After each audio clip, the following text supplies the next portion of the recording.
What is up, guys? Welcome back to S3M2 Football and welcome to today's football preview video. For today's video, I thought we will be focusing on the match that is kicking off this Sunday on the 11th of May at the Olympic Stadium in Barcelona. It is this season's second edition of the El Clasico in the Spanish La Liga. So please join me as I talk just a little bit about this weekend's iteration of Barcelona versus Real Madrid.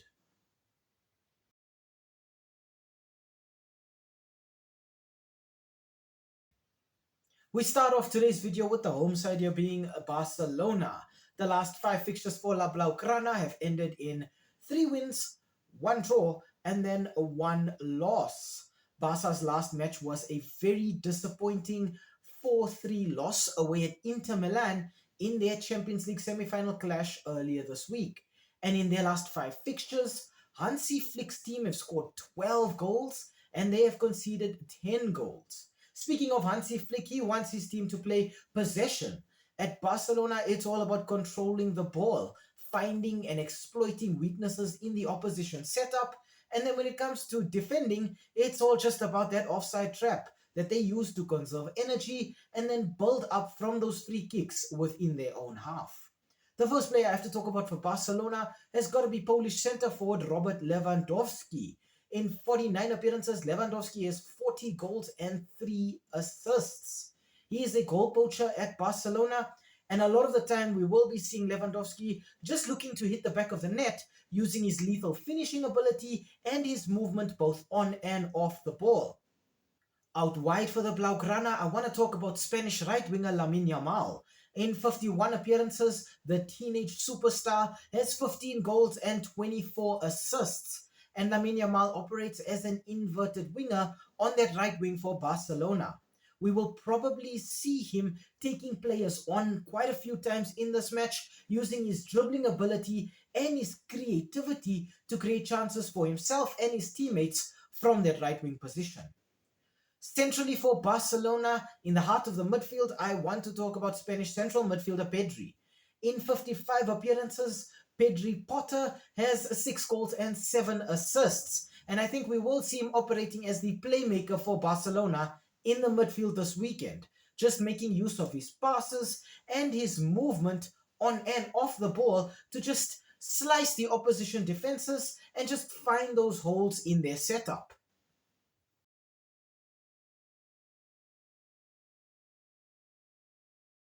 Okay, on to the away team now. For Real Madrid, the last five fixtures for Los Blancos have ended in 3 wins and then 2 losses. Real Madrid's last match was a 3-2 win at home against Celta Vigo in the Spanish La Liga last weekend. And in their last 5 fixtures, Carlo Ancelotti's team have scored 9 goals, but they have conceded 7 goals. Speaking of Don Carlo, Ancelotti does want his team to play on the counter-attack.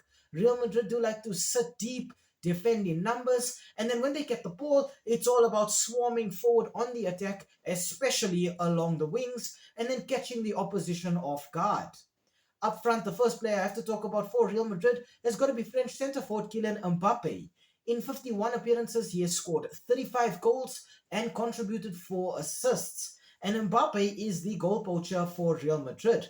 But he plays differently. He uses his pace and his explosiveness to just leave opposition defenses trailing and then finish in 1v1 situations with goalkeepers.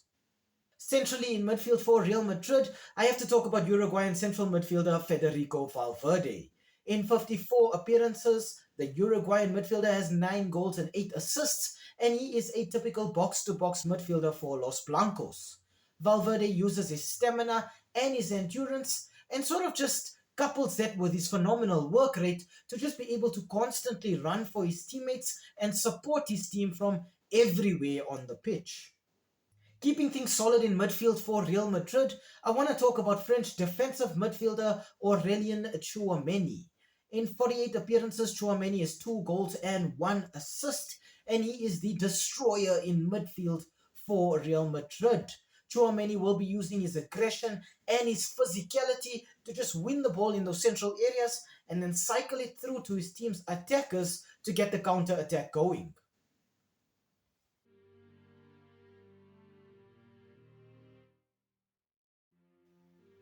Okay, on to the S3M2 verdict and the head-to-head.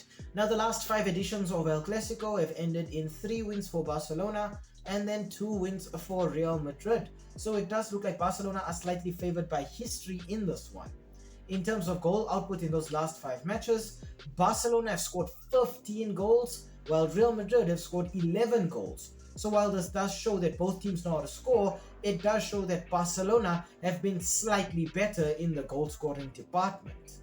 This is definitely a top of the table clash that puts Barcelona, who are first with 79 points, against a Real Madrid who are second on 75 points. So just 4 points separating the two teams, and I think everybody is pretty much in agreement here that if Barcelona win this one, the title race is effectively over. Barcelona are without the services of a right back Jules Koundé and a left back Alejandro Balde, so expect La Blaugrana to perhaps struggle with creating chances and remaining stable on those wings. Real Madrid do have injury concerns of their own, and Los Blancos will be without Rudiger, Alaba, Mendy, Rodrigo, Camavinga, Carvajal, and Eder Militao. But I think despite the shortcomings at the back for Real Madrid, I think this will be a true test of their forward line instead. For all of their talent, Real Madrid's front line of Vinicius Jr., Mbappe, Rodrigo, and at times Arda Güler have yet to strike up the chemistry that was expected of them this season. Barcelona are definitely still annoyed with themselves, having lost in the Champions League semi-finals against Inter Milan in 2 fixtures that were highly entertaining, but they probably expected to win. Real Madrid know that they're under pressure right now. Los Blancos cannot end the season trophyless. That would be disastrous for Carlo Ancelotti and his team. And right now, I think they're looking at this La Liga trophy and thinking this is their last opportunity.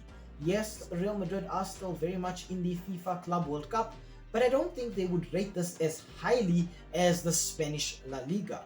They did perform quite well against Celta Vigo, but they almost let that match get away from them as well. And it does show that Real Madrid are still a little rattled from that loss against Barcelona and that exit from the Champions League against Arsenal of all teams.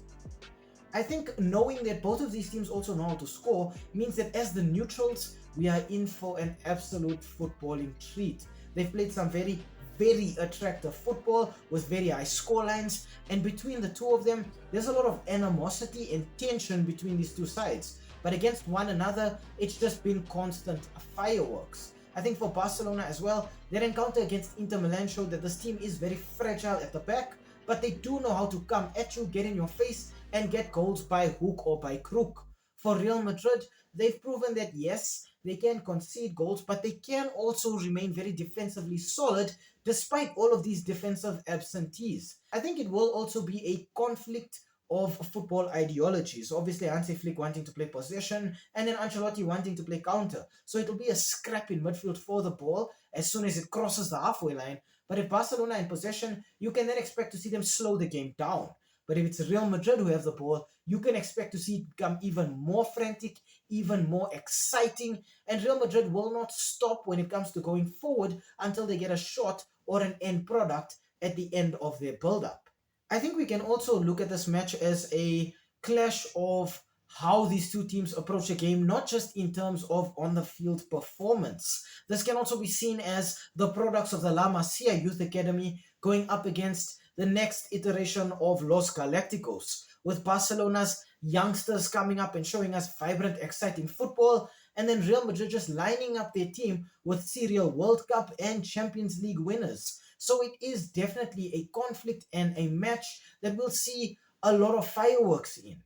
I think that is typical of El Clasico, a clash of ideologies, a clash of egos, but most importantly, a clash of two of possibly the biggest football clubs in world football right now.